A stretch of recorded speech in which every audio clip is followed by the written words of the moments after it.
తండ్రి కుమారుడు ఒకే దినమున హతమైరి వారెవరు?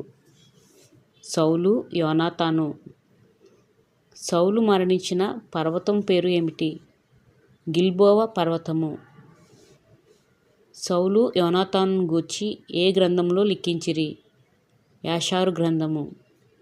స్త్రీలు చూపు ప్రేమ కన్నా నీ ప్రేమ అధికమైనది అని దావీదు ఎవని గూర్చి పలికెను?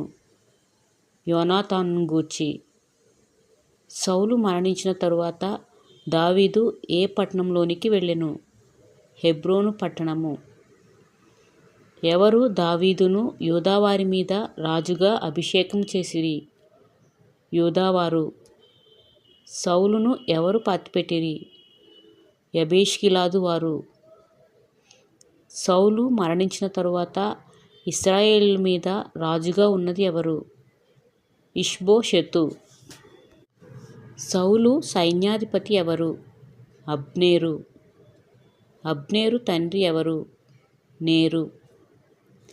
ఇష్బోషెతు ఎన్ని సంవత్సరాల వయసులో రాజ్యమును ఏల ప్రారంభించెను?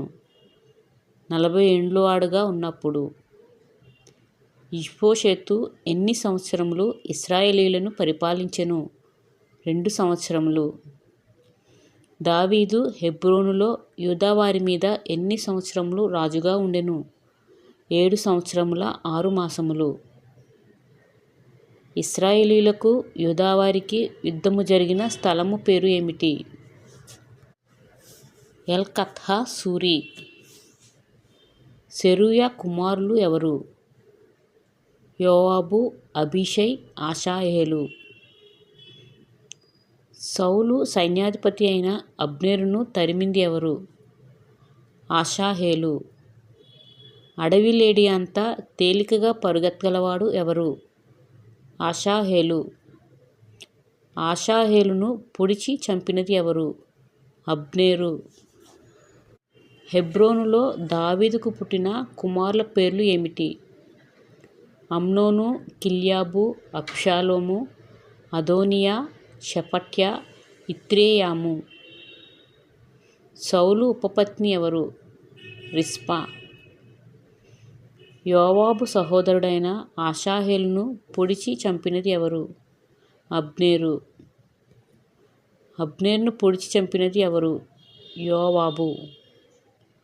పట్టాభిషేకం నొందిన వాడనైనను నేను బలహీనుడను అని చెప్పిన రాజు ఎవరు? దావీదు. యోనాతాను యొక్క కుంటి కుమారుడు ఎవరు? మెఫీబోషెతు. ఇష్బోషెతు సైన్యాధిపతులు ఎవరు? బయానా, రేకాబు.